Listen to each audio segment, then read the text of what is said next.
回到节目现场，科技的话题呢，可以看到安氏之乱哦，现在还没有落幕哦。全球半导体产业又被荷兰狠狠的搅动一下了。怎么说呢？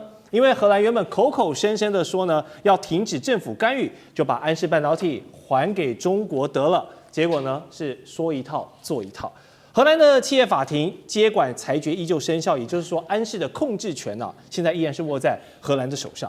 那当然，中国大陆受不了啊！中方的舆论是全面都炸裂了，都在批评荷兰，你难道是一手想安抚中国，但是另一手想讨好美国吗？那既拿到这个既得的利益跟安全的想象，同时又不用承担任何的政治代价，哇，都给你赢，都给你爽就好了。那天底下有这么好的事情吗？那荷兰做出这样背信的行为，如果彻底激怒北京的话，后果有多严重？李老师。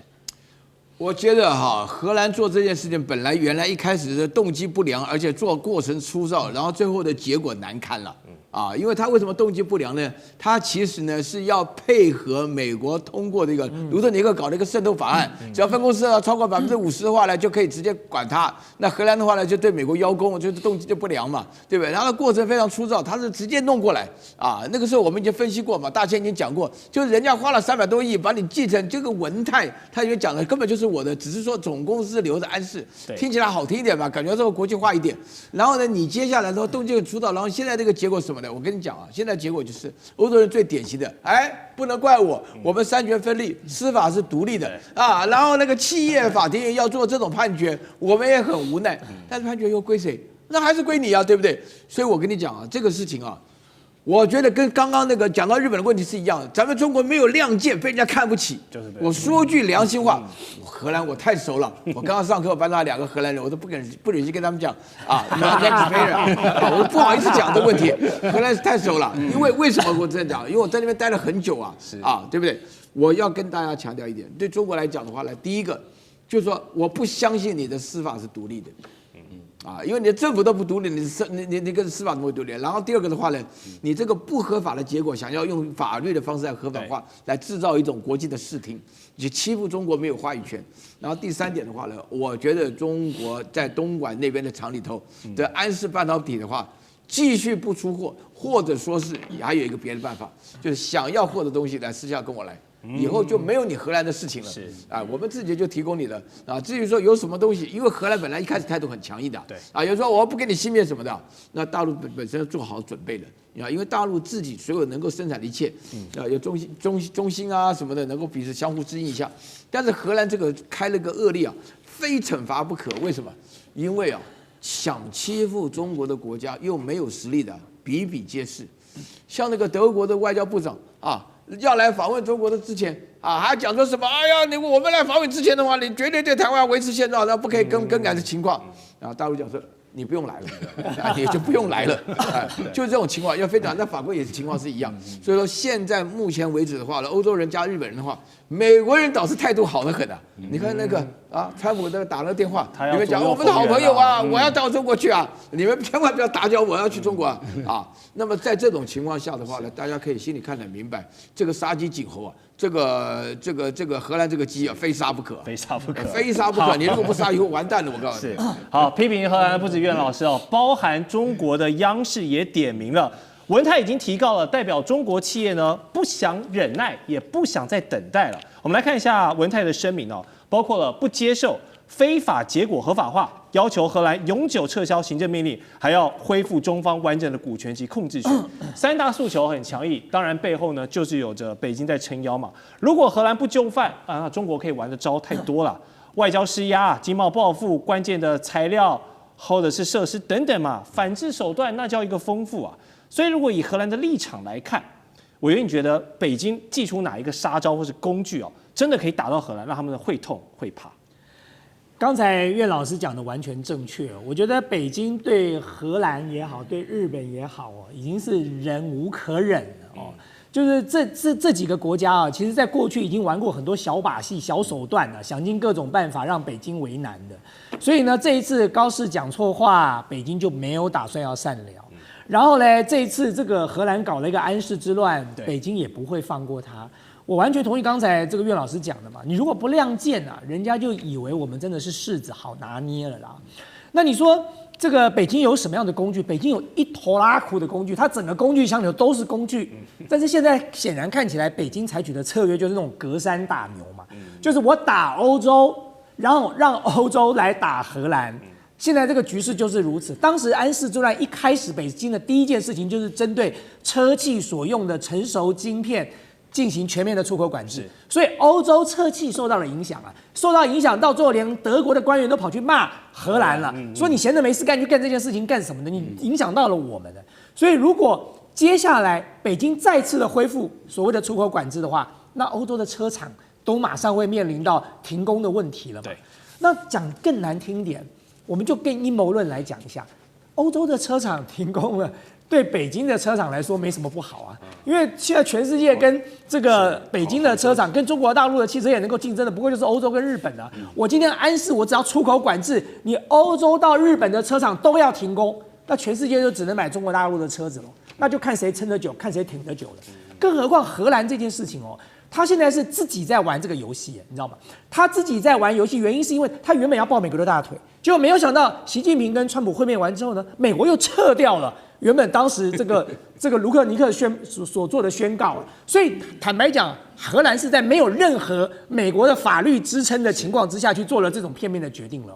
所以荷兰那样状况就跟高市是一样的。当美国抽手了之后呢，你就要看看这两个跳梁小丑要不要继续演下去了。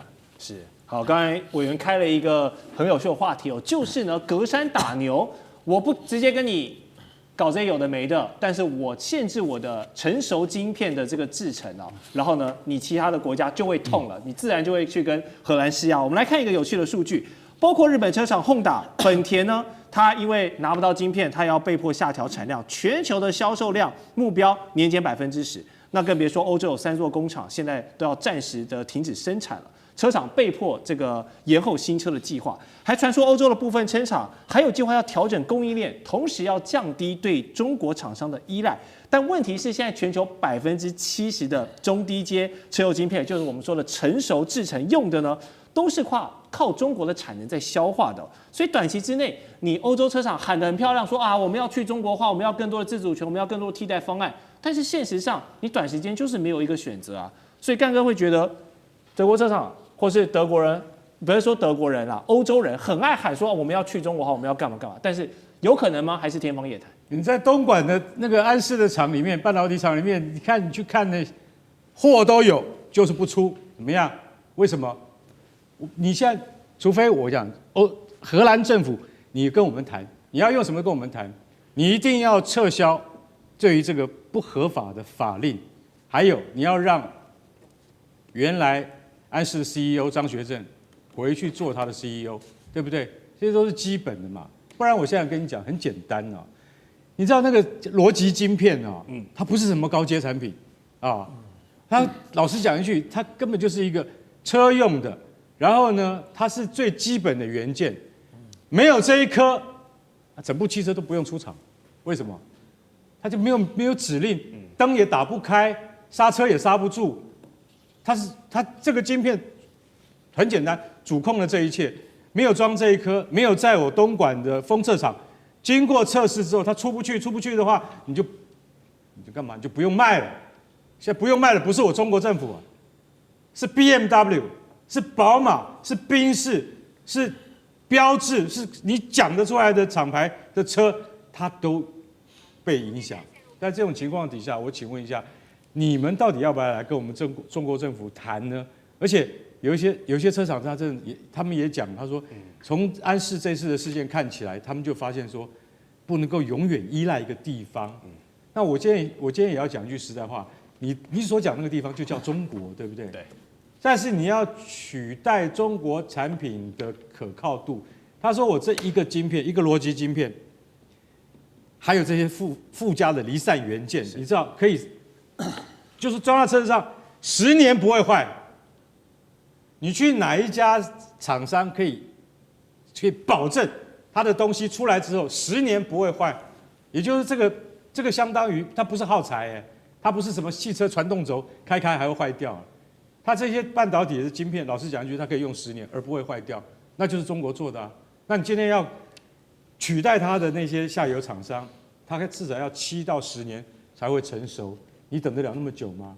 你有那个时间，还有你有就是你有那样子的财报可以去支撑等待7到10年，没有嘛？所以现在你要解决燃眉之急，就是说荷兰政府你一定要去跟中国低头，你才能够知道说我们今天捅了多大的马蜂窝嘛。安市这件事情，我可以跟各位讲，未来的发展一定荷兰政府又悄悄的道歉，又悄悄的说啊，好，都完全取消了这些制裁的手段。为什么？因为你用的是50年前那个早就已经过时的冷战时期的法规，根本是老美国人在后面搞鬼。这件事情我跟你讲，对全球的汽车产业已经造成了莫大的伤害，早就应该适可而止了。对啊，所以中国大陆的策略其实只有一句话：荷兰惹事，你就让欧洲有事。对，那欧洲有事，荷兰就要想办法处理这件事了嘛。是好，所以老师也觉得说，这个晶片的东西，车用晶片，我们扩大看的话，像委员说的，你一个荷兰捅出了乱子，现在其他的欧洲人都要赔你赔偿。这个本来就是这个道理嘛。这个你以为荷兰就是单独一个国家做决定嘛？当然是一个群体做决定嘛，对不对？我刚刚已经提到了，德国也就这种做法啊，对不对？然后法国也想搞啊，对不对？现在唯一比较老实一点的是英国了，因为英国实在是不行了。他有点袖手旁观的感觉。不是，他不但是袖手旁观，因为英国本身来讲就不跟欧洲走在一起嘛。那欧洲目前为止的话呢，要扩大自己的声势。那这个荷兰其实原来讲起来是一个还不错的国家，但是做这一次这个非常愚蠢的事情的话呢，导致的结果对于荷兰自己很伤的。了解。我觉得欧洲本身来讲的话呢，目前应该做的事情是跟大陆走近一点。啊，经过这个28条以后，欧洲不得不跟大陆走近一点，因为实在是被甩掉了。好，下面节目回来呢，我们要把视角放到太空了，来看看中国航太现在有多厉害。这次神舟22号的应急救援任务呢圆满成功，马上回来。地缘政治、美中之争、战略价值、强权崛起、小国生存，现在与未来共